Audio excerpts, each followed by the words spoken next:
Meet Serena, your virtual companion for emotional support. The ultimate safe space to discuss your thoughts, your fears, and the ups and downs of daily life.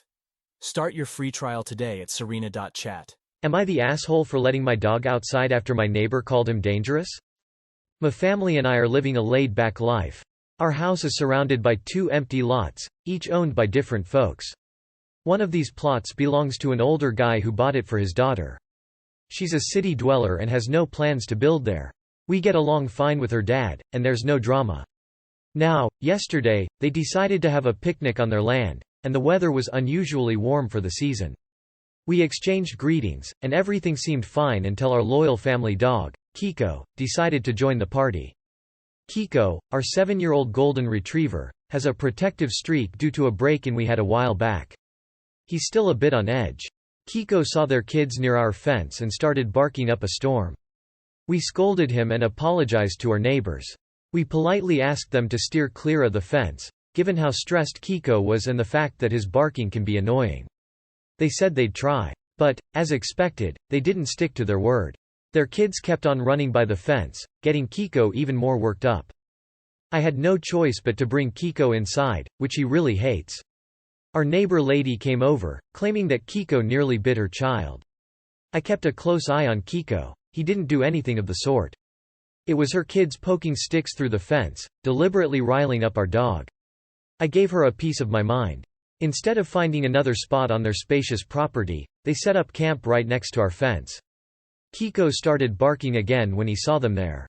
More complaints from our neighbors, saying our dog was a troublemaker and a danger to all the kids in the neighborhood.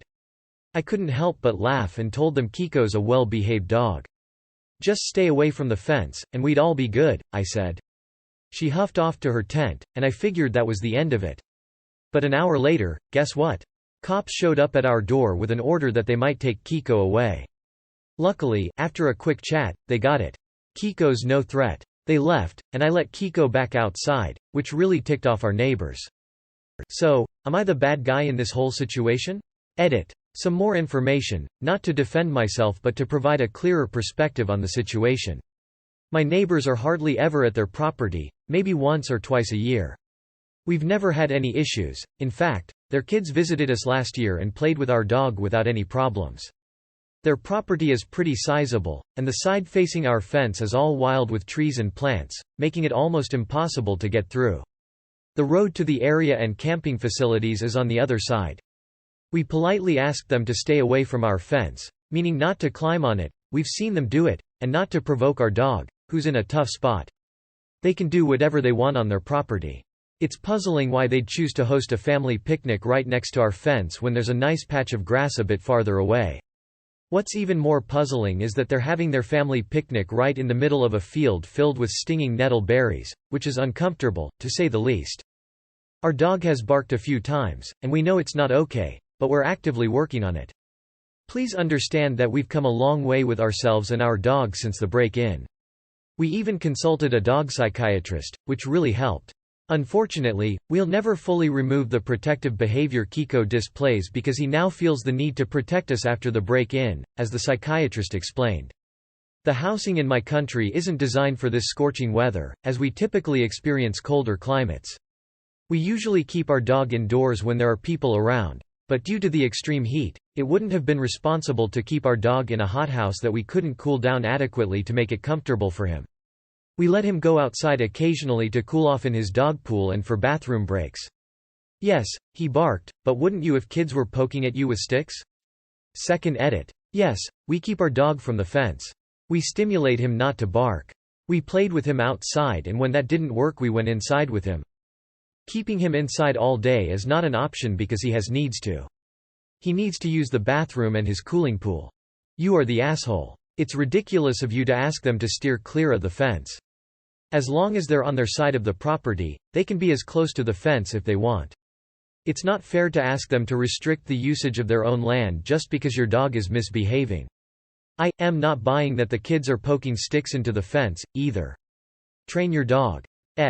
It's unreasonable for you to think your neighbors should limit the use of their property because of your dog. They suck if the kids were agitating your dog. For the sake of your dog, keep him in while they are there if so infrequently. They have taken against him and you for whatever reason, and they are happy to call animal control. The ethics matter less than keeping him safe. You are the asshole. You say they should keep their kids away from the fence, but you can also keep your dog away from the fence. If he must be outside like you say, just restrain him on the side of the house away from the neighbors. You sound like the sort of insufferable dog owner I'd hate to live next to. Am I the asshole for not allowing my autistic daughter to visit her dad? I, 43F, have an autistic daughter, 7F, who has severe autism, ADHD, and epilepsy. My ex, 42M, used to live near me and my daughters, 17F, 12F, and 7F. The visitational schedule allowed him to see the girls, although they lived with me. Before the divorce, he was not involved in anything regarding the kids and usually just came home from work and played Xbox or watched TV. Part of the reason we aren't together anymore. He moved 7 hours away in August of 2022 and has been to see the girls 3 times since moving for just a weekend each time. He doesn't call or text the girls at all, and didn't send them Christmas or birthday presents. We are going through a custody battle now as he wants custody of our youngest. She is basically nonverbal, and attends ABBA every weekday. It has made a huge difference in understanding autism and how to help when we have communication issues and tantrums. Routine is key to her and she gets upset and aggressive when it's upset. Missing just a day isn't recommended, unless it's absolutely necessary illness or emergency. She doesn't do well in the car and hates new places, people she doesn't know. She gets scared and has an increase in behaviors, hitting herself or others, tantrums, meltdowns, screaming, banging head, and trying to run away. I have talked with her therapists and doctors and they agree that a 7-hour trip isn't good for her and missing ABBA that long could be detrimental to her growing and learning. There's also the fact it causes regression and extreme behaviors. I feel like I can't take that chance. My ex has suddenly been asking to have her visit him for 2 weeks where he lives and I've explained it all to him, but he says I am alienating the kids from him. I've offered to let him come here and keep her as long as he wants, taking her to ABBA daily, but he said no. He has talked to her therapists about it all and said he can have ABBA set up for her there. I've checked with the therapy, and neither they nor insurance allow ABBA in 2 locations even if it's paid out of pocket. I texted him a few days ago explaining that and saying that if he didn't want to be in the same town as me, he could get the girls and take them an hour and a half away for the weekend. He again refused, claiming I don't care about her and I'm keeping him from her. He said he only wants visitation where he lives. Side note. My oldest used to have a good relationship with him until she was about 12. She tried to spend time with him after the separation divorce, but stopped as he constantly told her that she is going to hell because of her beliefs and identity. She can't talk to him about herself or friends without repercussions. My middle child refuses to see him as she sees how he treats her sister and he said some harsh things to her too. So, am I the asshole for not letting my autistic daughter visit her dad? Edit. Please keep answers to what I'm referencing in post and not your thoughts on ABBA.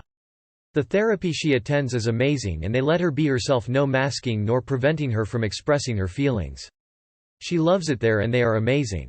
Attends ABBA every weekday. Yeah, I'm just here to read the comment battles on this one.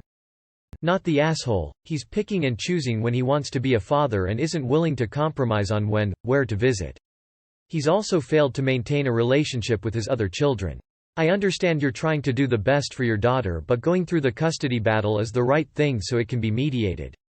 Despite dad not being great, he still has a right to have contact with his children and the courts can figure out how that is best achieved. I wonder if he is pushing so hard in regards to your daughter with autism so he can pretend you're being unreasonable. He needs to put in the effort and meet where your daughter is due to her needs. Not the asshole at all, and you've gone out of your way for him to see the kids even though he doesn't deserve it. I hate to say this, but could he only want custody of 7F because of the benefits she would give him? Unfortunately, people are like that and get to thinking that they'd be better, but really they just want money. I'm sorry you're going through this and sending positivity your way. Hello. Adult survivor of abduction and parental alienation here. I have a really low tolerance for parents trying to keep kids from their other parents. Not the asshole. You aren't refusing to let him see her and keep trying to offer alternative and compromises. You don't want your child away from her medical appointments and that is reasonable. He sounds like he's trying to control this situation. Talk to your lawyer. Bring it up to a judge. You're happy for him to see her and stay with her etc., or even for her to go for a weekend, but her health comes first. Am I the asshole for putting a lot more effort into my 24M best friends 24F birthday than my GF's 25F? So I just want to say, my title is what I was accused of doing. I honestly don't think that's accurate though. I've been dating my girlfriend Ash for 6 months, so our relationship is fairly new, but I'm very happy with her. I have been friends with my best friend Sarah for coming up on 6 years. Sarah and Ash's birthdays fall pretty close together, with about 3 weeks in between and Ash's coming first. I love doing things for people's birthdays and giving gifts and try to go all out for it. For Ash's birthday, I surprised her with flowers at work and took her to her favorite lunch spot. That evening for dinner I made surf and turf, which I specifically learned how to make for her because she loves it, and that weekend we took a road trip to Miami to explore the city and see the sights, which is something she wanted to do. I thought that was a lot and she had a good time, so I called it a success. Sarah's was last Friday. So, Sarah went through a pretty awful breakup. Like volatile screaming and yelling, "I never loved you," breakup of a year-old relationship. She has been pretty down since. When I told her my plan for Ash's birthday, she cried because she had no boyfriend to do anything special for her on her birthday. I really wanted her to have a happy day, so I put a ton of planning into something for her. I organized a surprise birthday party where her sisters and a few friends from out of town would fly in to see her, and she'd be surrounded by friends and loved ones.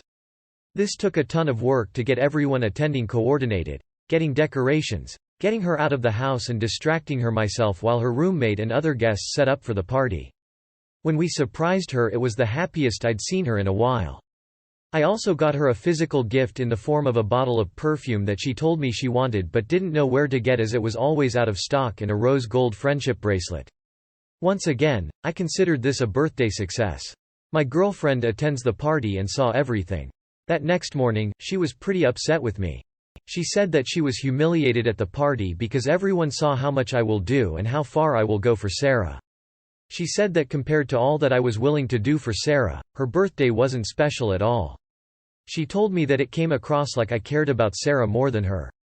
I pushed back on this and told her that while Sarah's needed more planning, it was because I had to coordinate like 30 people and 6 of which were from out of state traveling. I also mentioned that I spent significantly more money on the trip with her than I did on Sarah's party. This pushed her over the edge and made her cry, which I do feel bad about. She said it doesn't matter the money, it mattered the effort, and the effort I showed for my friend was much more than my girlfriend. I still don't really think this is a fair comparison. We've had off and on arguments about this all week. Am I the asshole? When I told her my plan for Ash's birthday, she cried because she had no boyfriend to do anything special for her on her birthday. And your response was to do more for her than you did for your own girlfriend, something Ash and Sarah are now aware of. You went above and beyond, and then bought her expensive gifts that can be considered intimate because of their personal nature, and you did it in a blatantly public way in front of your girlfriend. Let me guess. You've also told Ash that she never has to worry about Sarah. You are the asshole. You are the asshole. It is an inherently poor taste when you're in a relationship to do something a boyfriend would do for someone who is not your girlfriend. This gives me some serious ick. You are the asshole. You're acting like you're secretly in love with your friend. Like I already said, you went over the top for your friend. You are the asshole. A few things that I've noticed in your comments. 1. You don't think Sarah manipulated you. What I see if when she got jealous of what you did for your GF, she cried, and I'm going to assume that after being friends with you for 6 years she knew she would get you to throw just as big of a thing as your girlfriend got. 2. Any jewelry of any kind equals romantic gift. It doesn't matter, well, it was less romantic because it was this metal instead, nope. 3. I hope your girlfriend knows her worth and dumps you. But then you can go pursue your best friend, so I guess you win. You are the asshole. You can be a good friend to Sarah, but your behavior seems to place you in the role of a surrogate boyfriend for Sarah. Am I the asshole for punishing my daughter for comments she made? My husband, 38M, and I, 38F, have 2 children. Our twins, Brexton, 13M, and Braylon, 13F, turned 13 in February. Because of their milestone birthday of becoming teens, we told them they could each choose a vacation sometime this year. For about 2.5 weeks this summer, we went to various different baseball-themed spots for Brexton, We went to a baseball bat museum and factory, Babe Ruth's grave, and various other baseball museums etc. Brexton's girlfriend also went to some of these places with us. Braylon wanted to spend some time in France, going to places like the Eiffel Tower and to do a tour of a perfume factory. We have a trip planned for November. We asked both Brexton's girlfriend's parents and Braylon's boyfriend's parents if they could join us and that we would pay for them and their kids. Braylon's boyfriend didn't go with us to any of the baseball places, he's a theater kid and that's not really his thing. Brexton's girlfriend went to his places to support him. The issue is that Braylon has recently been complaining about this arraignment to her friends, including in front of us. One of the comments her and her friends made was that Brexton's girlfriend shouldn't wear anything weird. For some context, Brexton's girlfriend is the daughter of Ghanaian immigrants. Her parents moved here a few years before she was born. Brexton's girlfriend often wears traditional Ghanaian clothes and is all about empowering herself. Her parents dress more traditionally Western, but will sometimes wear clothes from their culture. Brexton has even recently got some clothes as a gift from his girlfriend, which he has worn before. Brexton is very supportive of this, and even when it's just my husband and him in a room and we are asking about his relationship, he will say stuff about how she looks pretty in whatever she wears. When we pressed Braylon about this, her and her friends continued to make comments about how she should dress more American, suggested she get some crop tops and go to the mall and find some clothes. My husband and I told her this wasn't right, but she kept insisting she was just telling the truth. We told her if she continued to make these comments, she'd lose her phone until further notice. She went on, so we took her phone and then made her friends leave.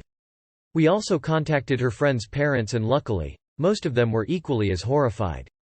Her friends are now mad at her for getting them in trouble, but she just shifted the blame on Brexton and we've heard she's been saying stuff at school, so now we're looking for a therapist as this has become a pattern. Braylon keeps saying we're making her life miserable and how we're too mean, and when we went to a family barbecue last night, she shared what was happening and we had some family tell us we were being too harsh. Am I the asshole? Why is everything on this sub badly written fiction now? It's boring. Not the asshole. I'd even take her vacation away until she's able to understand why her comments are hurtful and wrong. I can't get past those names. Not the asshole. As her parent, it's pretty much your job to rein in these things before they get out of hand. You'd be the asshole if you just let her freely talk shit about your son's girlfriend. Hopefully she grows out of this and looks back on it ashamed.